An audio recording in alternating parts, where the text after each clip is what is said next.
Welcome to episode 6 of the Peds and Pop Podcast. I know it's been a little bit since we've had an episode, but it was the summer back to school season, and obviously we're very busy with school physicals and all of those things. But we're here today now, and Dr. Cary is with me as always.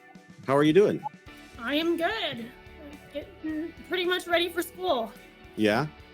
The kids start on Wednesday? My daughter starts Wednesday. She's going to 4th grade, and my son school doesn't start till the last week of August because he's still going to VPK at like a church preschool. So he's got a few more weeks, but yep. You ready?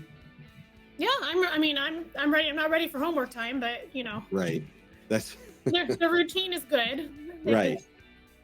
Get off the tablets and get back in gear. But yeah, right. Get back on a normal sleep schedule and start towing the line a little bit more. Yeah, luckily since I work, they didn't get off their sleep schedule because they still go to grandma's house. But and I think that's a good tip for every parent, not to let school breaks become free for long sleep. But I think that helps the transition a lot. But yeah. Yeah, and that's a challenge, because there's a tendency to be a little lackadaisical, and it's like one long weekend, and it then becomes time to pay the piper in the middle of August when you have to start getting up and get back into things. So trying to keep a regular sleep schedule is definitely a good tip. Well, the last time we spoke, it was right before the 4th of July. How was your summer? Good. Went on our vacation to Ohio, which ended up being really fun. You wouldn't think Ohio is a vacation destination, but we found lots of cool things there. And yeah, the kids enjoyed it. And I got to go.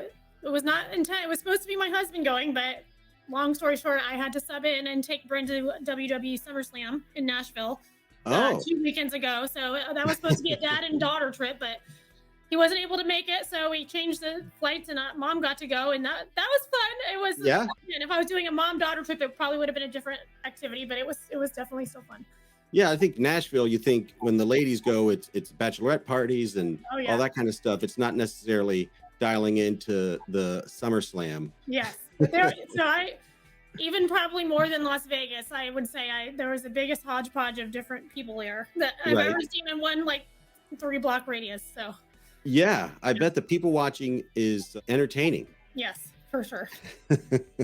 So who was wrestling there? Do you know? The main match was Roman Reigns and Brock Lesnar, and The Miz fought Logan Paul. So if anyone has teenagers who will watch YouTube, but Logan Paul of YouTube fame is trying to be a wrestler now. And one of the wrestlers I like, her name's Bailey. She'd been injured for a year, and she came back a surprise at SummerSlam, so that was cool. Right. So yeah, different. It was Brock Lesnar took a tractor up to the ring, drove a tractor up, and I basically got the what's it called, the little lifty part, I'm blanking out. Under the ring and lifted the ring up. Oh, like the forklift? Yes, like the forklift part of the front of the tractor, and got it under the ring, and I just lifted it up, so the ring was all messed up, and they were wrestling around on the ground, and it, oh man, good old WWE moments.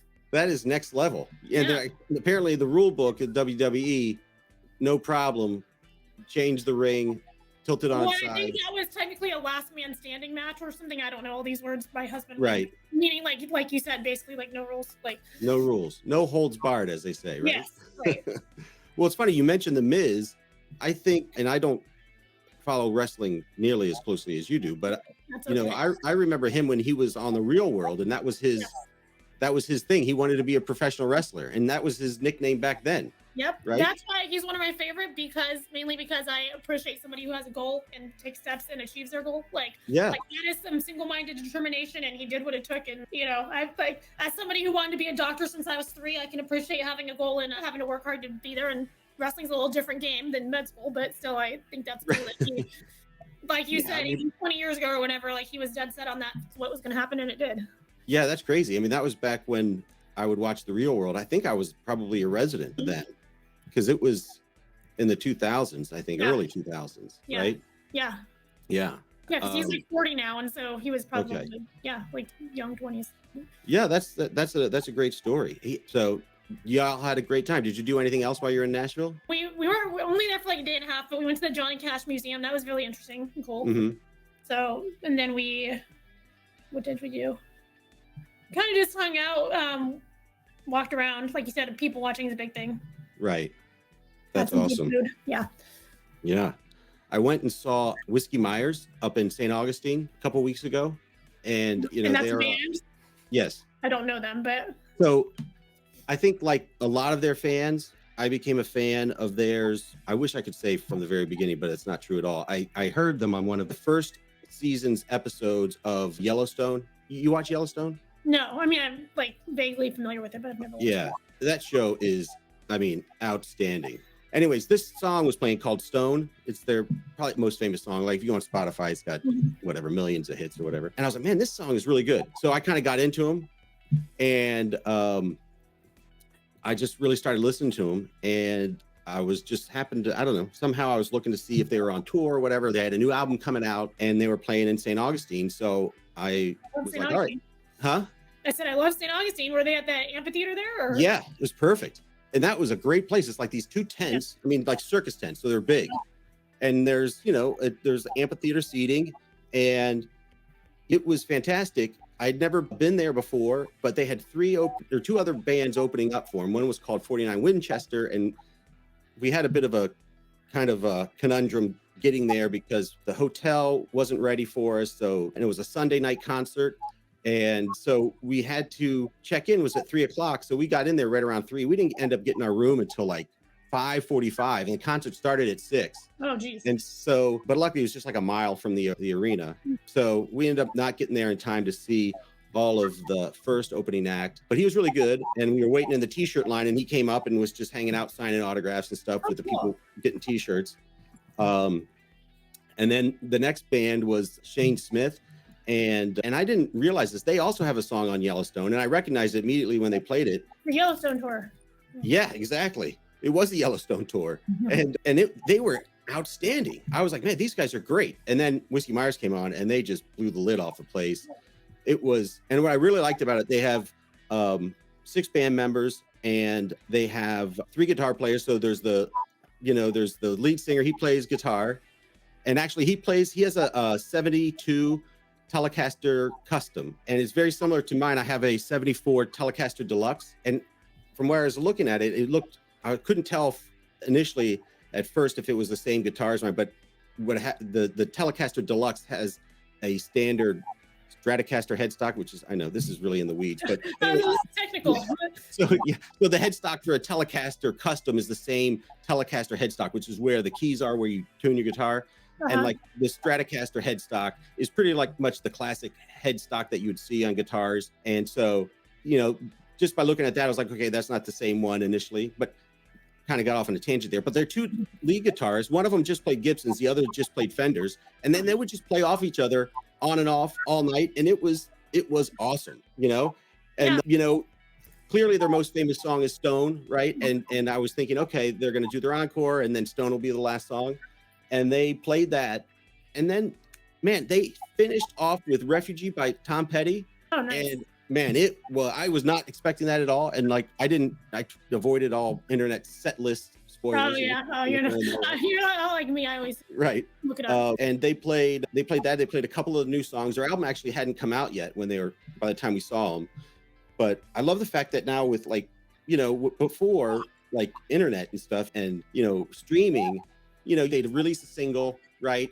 And then they do that before their video, and then the album would drop, and then right after that, like the second single would come out. And that was kind of like the pattern. But what they seem to do now is like they'll release a song once a month for a couple of months before the album's out. So you get like 3 or 4 songs, and then the album drops. And so I think the album was released Friday after the concert. We saw it a week later. So it was really good. I really enjoyed it, had a great time. And then after that, we kind of parlayed that into a trip up to Athens because my youngest wanted to go visit the University of Georgia. So, you know. You go to a school that wins football games? No, just kidding. Right. Well, not until recently, right? But so we ended up going from St. Augustine to Athens, and it was really nice. Campus is really nice there. You know, there's lots of history. They had a pretty impressive flex where when you're in the waiting area for the tour, they're playing REM and the B-52s and stuff. So are they from Athens? Yeah, they're from Athens, and we play in this place called the 40 Watt Club. And I thought that was nice. And it was a nice tour. It was neat to see it. The campus is very nice. I didn't bark like a dog, But I learned they do that on the tour? Yes, and they tell you people about just walk around barking. That's a little odd. Well, I'm not going to say anything because what if she goes there? Well, that's true. But I did find out that the cheer is not just random barking. There's I think just like a cadence. There's a number of barks. You got to do 5 barks, I think, at the end of the cheer. However it goes, I don't remember. But well, I mean, we're pretty specific on how you do the gator chomp properly, so I can understand they want to get it right. Well, I think that's true. You don't want to have, just random barks coming out. You need to all be in unison like a team, And so, but it was very nice. It was hot, walking around, but the campus is very pretty, and we had a good time. It was fun. Good. Yeah. So, after that, we just kind of buckled down and we've been back here just getting ready for school physicals and getting ready for the new Oldsmar location to open. And unfortunately, as kind of happens with construction, there's always delays, and COVID's kind of put a damper into things. We've had some issues with some of our contractors having COVID and not being able to come out in time. And then that sets back everything else and inspections and this, that, and the other. So we're not going to be open on September 1st like we hoped, but we'll still be seeing patients at Eastlake 2 and Trinity, and we'll be accommodating there. And, let everybody know once it becomes more kind of solidified at what time and when we're going to open those locations. So, but we're looking forward to it. I think it'll be nice to be able to have a little bit more space and accommodate some more patients on, this north end of Pinellas, but south of where our other office is up here in Trinity. Did you end up ever seeing Top Gun or any movies this summer? I did not see Top Gun. I saw Elvis, which was really good. Mm-hmm. Yeah. And did I see anything else? Oh, and Lightyear. I think we talked about Lightyear. Yeah, but I saw Elvis. That was kind of the most recent one. Yeah, I wanted to see that. I never made it out to go It was see good. It was very colorful and entertaining. And I mean, Elvis had a crazy life. Like, it's hard to think how they squeezed it all into a movie. It could have been a day long, but I think they did a good job hitting all the high points. And the actor that played him did a wonderful job singing and all that. So yeah, it looked great. I like watching like rock and roll documentaries. I think those are, and I don't know how true to life this was, but it seemed to be like a story of, his journey through becoming a musician and a superstar and an actor and all of that. I was trying to think, I saw Thor and I saw Minions. Okay. I think Thor was okay, and I'm a little bit nervous because that, Taika Waititi is the one who directed that, and he's supposed to be doing the next Star Wars movie. So, he's got this kind of way of injecting this sort of humor into the movies. And I'm not sure if it fits with Star Wars. But, Star Wars thing, yeah. Star Wars is always known to have like some funny lines and stuff. But I think you're like a Star Wars like loyalist or like originalist. Yeah. There may be some younger or newer fans that, might like different. Well, that's the thing now. Is now that it's kind of outside of George Lucas's kind of purview, they have an opportunity to do different things. Mm-hmm. And so, that's why I like the new, the Disney Plus format is nice because, if you like, for instance, I think you said Brian didn't really care for Obi-Wan, but he liked Boba Fett, Okay. Yes, well, now. I believe that was, how that right. was. Yeah. And now, there's a new series coming out in a couple of months called Andor, Okay. Yeah, I saw that after that. Yeah. If you don't like Obi-Wan, maybe this one will be for you. And you don't have like 3 years of people kind of grinding their teeth about what's going on, But anyways, I mean, and I got to tell you, Star Wars is undefeated at creating awesome trailers. I mean, if you've seen the new Andor trailer, I mean, that trailer looks like it is going to be so insane. We'll just wait to see if it delivers on TV. I mean, I'm kind of like biased. I like pretty much all of them, but and I wasn't really thinking Andor would be all that interesting, but I went back and watched Rogue One again. I was like, oh yeah, this is not. I'm gonna look forward to seeing how this kind of plays out. See what happens. Do you stream anything else this summer? I don't know if I watched anything else real groundbreaking lately. Just my usual reality garbage. No. Yes. Oh yeah, right. I told you. I think I was preparing for the provider meeting, right? And I was putting stuff on TV as I'm typing up the agenda, and there goes Real Housewives. Was it Dubois? Is that one? Real Housewives Dubois? That's the new one, yeah. Yeah. So I watched that for, I don't know, 20 minutes. That was, it wasn't something that I would kind of watch on a regular basis, I would say, you know. That's a nice way to put it. Yeah, I mean, I know at the meeting I said if I had toothpicks around, I would have stabbed them in my eyes. But you know, there's this drama that is kind of contrived, but I could see where maybe it'd be appealing if you kind of gave it a chance. But you know, it seems to me that it's just not quite up my alley. Well, but then I was talking to you. I don't think you're their target demographic. Yeah, right. I know. So, and that's makes sense, I would think. But and we were talking earlier about it that like any other time I turn it on, that if I see it, it's always like a reunion show. But you said like it's like they play an episode and then they have a reunion, and is that kind of how it goes? They have a reunion at the end of each season. Oh, okay. That's like 1 or 2 episodes of reunion at the end. I gotcha. So they can kind of really claw each other's eyes out. Like the last reunion before a new season's rolling out, and so there's different times it might pop up. I see. Yeah. Yeah. Well, you know, have you watched that new one, Dubois?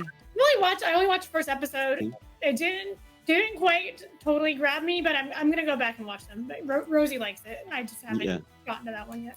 So do you like now this Dubois episode, right? Is that just totally new people and they shove them into pretty the much? formula? There's one lady that was on this other Bravo show called Ladies of London a few years ago. It was like not quite Real Housewives, but sort of similar. And she was on that, but then she moved to Dubai. So she's like the linchpin of this one. And then they found these other ladies. And they kind of like put them together and. Yeah, I mean, there's always like some like, you never know how true it is. There's always some like, well, so-and-so and so-and-so's husband work together, so they know each other. And I've been friends with so-and-so, and like she met her at a charity event. So they always try to make it like there's some kind of connection between these ladies are putting together. You know, some cities I think are more real than others. Like most of the New York people actually do know each other and hang out at times in real life. You know, versus some of the others where they like pretty much only hang out when they're filming. So. You know. That's awesome. I watched this show. It's called The Offer, and it's got I can't think of his name now. Heck, the guy who's in Maverick with Tom Cruise, who plays Goose's son. Oh, what's his name? He's the star of this. He's the star of the show. I'm sorry, it's slipping my mind right now. But anyways, that is a mini series about how they developed and produced the movie The Godfather. Oh, that's cool.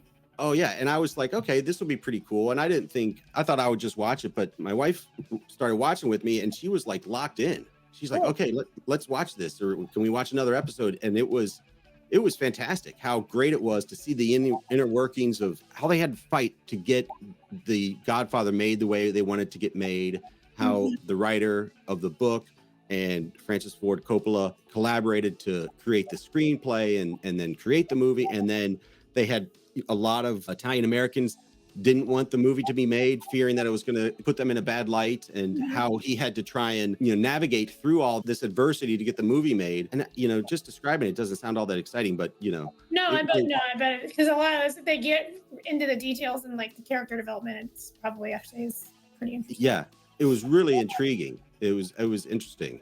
And then the other thing I started watching the other day was, you know, both my girls are back. Elizabeth's back from college, and they wanted to watch Only Murders in the Building, which I heard about that.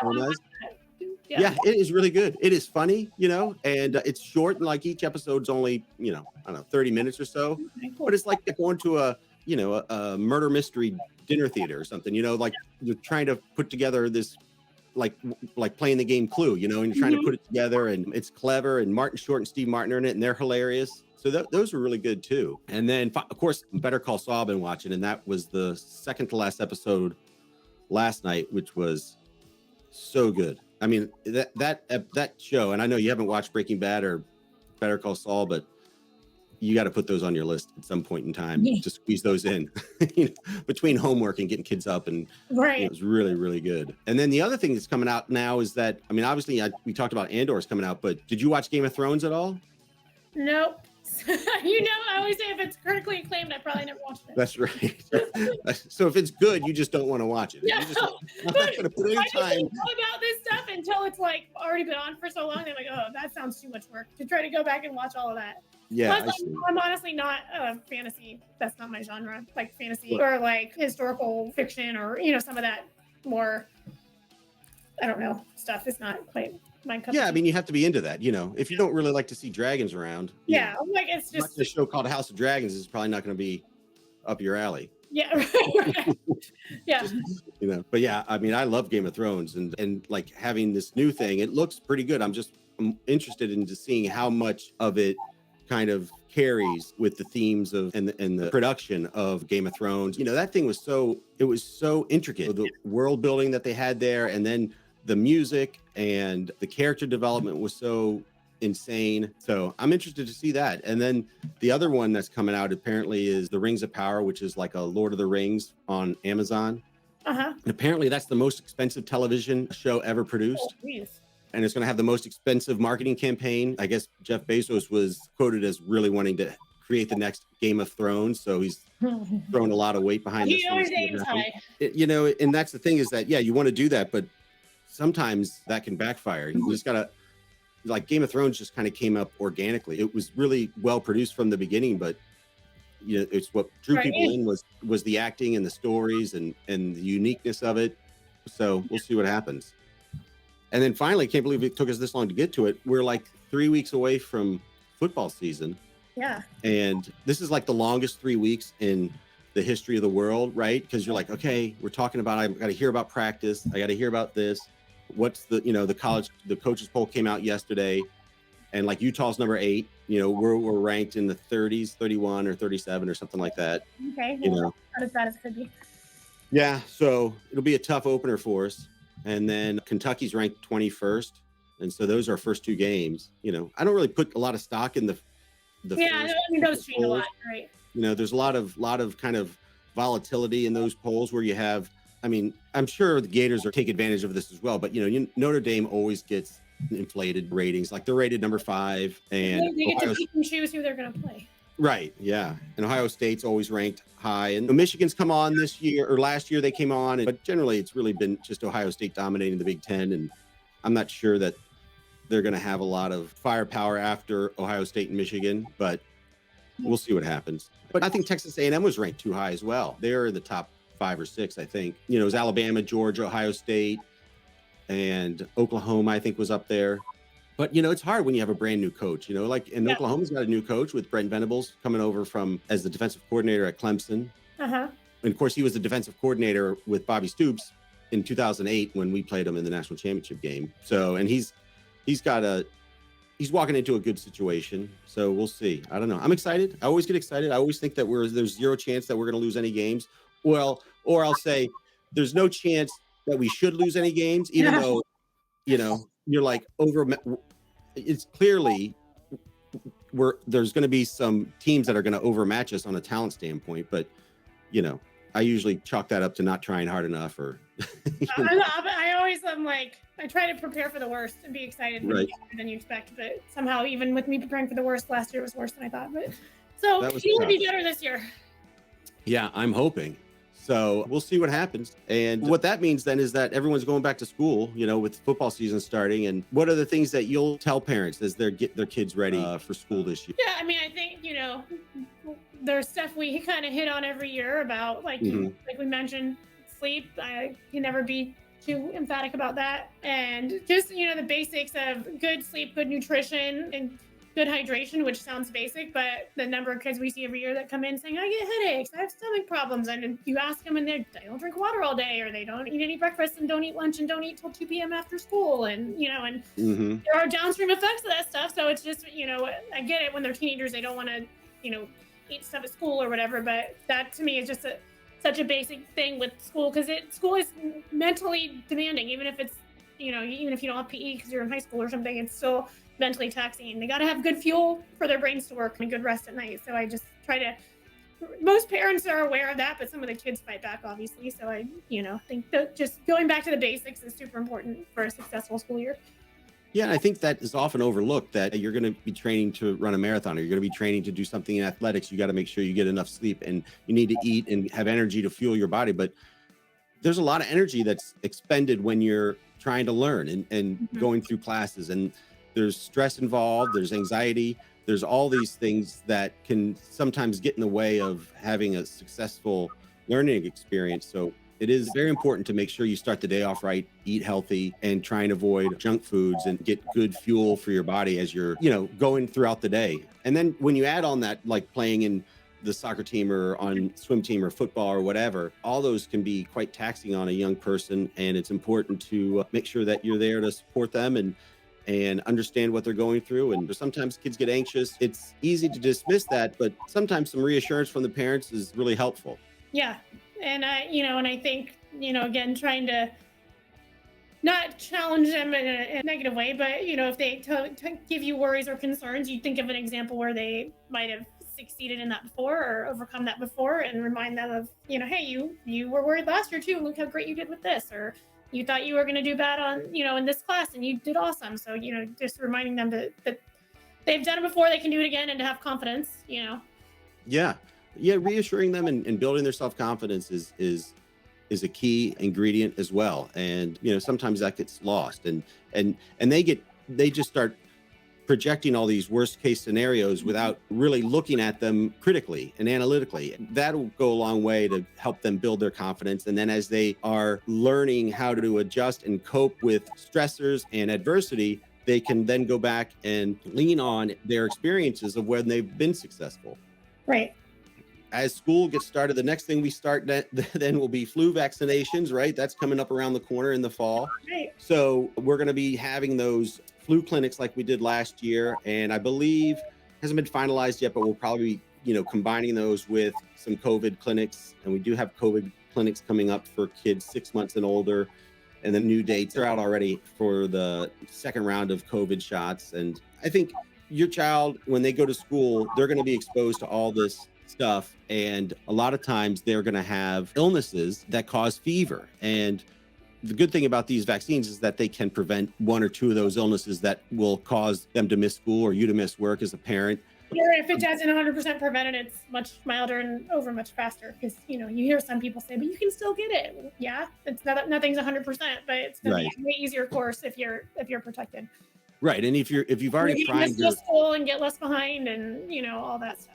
So. Right. And your parents miss less work. I mean, these are all the economic impact of kids getting ill is significant on a personal level and on a national and a worldwide level. And so, preventing illnesses is always our philosophy. It's much better to not get it than have to treat it. That's why we're so adamant about vaccinating kids and making sure they're getting protected against illnesses that they just don't need to suffer from. But inevitably, kids are going to get sick and they get fevers. And, this is the time of year when kids go back to school, all of a sudden they start getting the sniffles and then they have 102 fever. What is it that you tell parents about fever, and how do you address that with them? Well, we all, we like people to understand that a fever is part of your body's natural immune response. So that means your body is fighting something, and that's a good thing. You don't want your body to leave a virus or bacteria unchecked. And fever itself is not something to be scared of, and we worry about treating the child and keeping the child comfortable, not treating a number on a thermometer. So if you have a fever, but the kid's running around and eating and drinking and acting like nothing's bothering them, then we don't have to panic. But if your kid's got a fever and they're droopy and they're laying down and they're sleepy and you have to force them to drink, then, those are times, you're going to treat them, because we need them to feel better, stay hydrated, and make sure their body's not getting too sick. But there's a lot of fever panic sometimes, and for us, we worry way more about a child who is too sleepy or won't drink and can't hold down fluids or is breathing too fast than we do about a number on a thermometer. So, it's always taken as part of a bigger picture when we hear about a fever. Right. Yeah, that's very similar to the advice that I'll give our parents. Like if a child who's got 101 fever, who's kind of laying around and not acting like themselves, is a lot different than a 2-year-old that's 102 who you can't catch because they're playing and running and laughing and giggling. And that happens, and you'll see these illnesses, and viruses cause fever, and bacterial infection cause fevers. Teething doesn't cause fevers, right? That's an old wives' tale that we hear from time to time. And actually there is a definition of a fever. A lot of times we'll have parents come in, well, he's got a fever, his temperature is 99 degrees or 99.6. And technically the fever is defined as 100.4 or higher. Right. And so, I'll tell people maybe they're a little warmer than they usually are, but that doesn't meet the criteria and cross the fever threshold. So it's not that we're trying to be nitpicky to our parents. We just, that number matters to us as far as how serious we need to be about certain things. Right. And whether it's a lab or a vital sign, we're going to look at the patient first, treat the patient, and make sure that those are what are guiding our decisions so that we can provide the best care possible in those situations. And, it's very nerve-wracking to have a child with a fever. I mean, I had finished residency and I was a hospitalist, and my daughter would get a fever and I would be very anxious about it, and that's normal. And so we understand that feeling that the parents get, but it's just one of those things that when you have an objective viewpoint of it, it's easier for us to kind of cut through some of that anxiety and be there to reassure and see what's going on. Mm-hmm. So, well, I think that's about it for us this week. We are wrapping up the back to school season, but we always want to make sure you guys are bringing your kids in for their annual physicals. So just because it's not physical season in the summertime, don't delay in getting your annual checkups for your young ones. And obviously we will be here for any illnesses, and all you have to do is just give us a holler and we'll be happy to accommodate you and get you in when you guys need to come in. So we'll check in with you next time. Until then, stay healthy, my friends. Everybody, good luck at school. Yeah, have a good year. Thank you for listening to the Peds and Pop Podcast from Eastlake Pediatrics, featuring board-certified pediatricians Dr. Mike Jordan and Dr. Cary Unks.